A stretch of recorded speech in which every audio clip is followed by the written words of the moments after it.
Welcome to Jo movie world. 2023 ഇറങ്ങിയ the crowded room എന്ന സൈക്കോളജിക്കൽ ത്രില്ലറിനെ കുറിച്ചിട്ടാണ് ഇന്നത്തെ എന്റെ റിവ്യൂ. ടോം ഹോളണ്ടും അമാൻഡ സേഫ്രഡുമാണ് ഇതിൽ മെയിൻ കഥാപാത്രങ്ങൾ അവതരിച്ചിട്ടുള്ളത്. ഇതൊരു സൈക്കോളജിക്കൽ മിസ്റ്ററി ത്രില്ലറാണ്, ത്രില്ലർ ഡ്രാമയാണ്.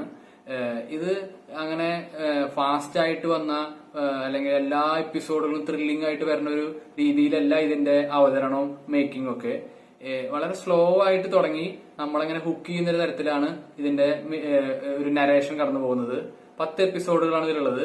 നിങ്ങൾക്ക് കുറച്ച് ക്ഷമയോടെ വേണം നിങ്ങൾ ആദ്യത്തെ കുറച്ച് എപ്പിസോഡുകൾ ഇത് കാണാൻ.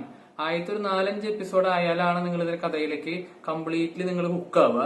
ആ ഹുക്കായി കഴിഞ്ഞു കഴിഞ്ഞാൽ പിന്നെ നിങ്ങൾക്ക് ഇനി എന്താണ് സംഭവിക്കുക എന്നുള്ള ആ ക്യൂരിയോസിറ്റി വളരെയധികം ബിൽഡ് ആവും. പിന്നീടുള്ള ഓരോ എപ്പിസോഡുകളും അവരത് പ്രസന്റ് ചെയ്തിരിക്കുന്നതും റിട്ടേൺ ചെയ്തിരിക്കുന്നതും പെർഫോമൻസിന്റെ കേസിലാണെങ്കിലും എല്ലാം നമ്മളെ എല്ലാ തരത്തിലും എന്റർടൈൻ ചെയ്യുന്ന രീതിയിലാണ് പോയിരിക്കുന്നത്. അവിടുന്ന് അങ്ങോട്ട് നമ്മുടെ മൈൻഡിനും ഒക്കെ നല്ല തരത്തില് ഇൻട്രസ്റ്റിംഗ് ആയ രീതിയിലാണ് അതിന്റെ ഒരു ക്യാരക്ടർ ആർക്കിന്റെ ഡൈവേഴ്സിഫിക്കേഷനും ട്വിസ്റ്റും സസ്പെൻസും ഒക്കെ പോണത്. അപ്പൊ നിങ്ങൾക്ക് ഇത് മുഴുവൻ കണ്ടു തീർത്താണെങ്കിൽ വല്ലാത്തൊരു സിനിമാറ്റിക് എക്സ്പീരിയൻസ് നിങ്ങൾക്ക് ലഭിക്കുമെന്നാണ് ഞാൻ വിചാരിക്കുന്നത്. അക്കീവ ഗോൾഡ്സ്മാൻ ആണ് ഇതിന്റെ ക്രിയേറ്റർ. ഇതൊരു ഫിക്ഷണൽ നോവലിനെ ബേസ് ചെയ്തിട്ടാണെങ്കിൽ കൂടി ഇതിലെ ആ ടോം ഹോളണ്ട് അവതരിച്ച കഥാപാത്രത്തിന് ഒരു റിയൽ ഇവന്റ്സിന്റെ ആയിട്ടുള്ള ആൾക്കാരുമായിട്ട്, പ്രത്യേകിച്ച് ബില്ലി മില്ലിഗൻ എന്ന ഒരാളുടെ ലൈഫിനോട് ചേർന്ന് നിൽക്കുന്ന തരത്തിലാണ് ഇതിന്റെ ആ കഥാപാത്രം അവര് ബിൽഡ് ചെയ്തിരിക്കുന്നത്.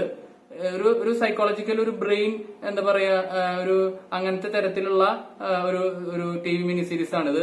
ഇത് സിനിമ നിങ്ങൾക്ക് ഇതുപോലത്തെ സീരീസുകൾ നിങ്ങൾക്ക് ഇഷ്ടമാണെങ്കിൽ ഇത് നിങ്ങൾ കണ്ടു നോക്കാവുന്നതാണ്.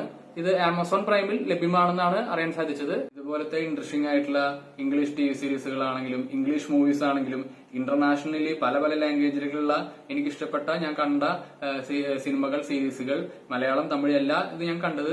മറ്റുള്ളവരും നിങ്ങളെപ്പോലുള്ള സിനിമ പ്രേമികളും കാണാൻ ആഗ്രഹിക്കുന്ന എല്ലാതും ഞാൻ ഇവിടെ ഷെയർ ചെയ്യുന്നതായിരിക്കും.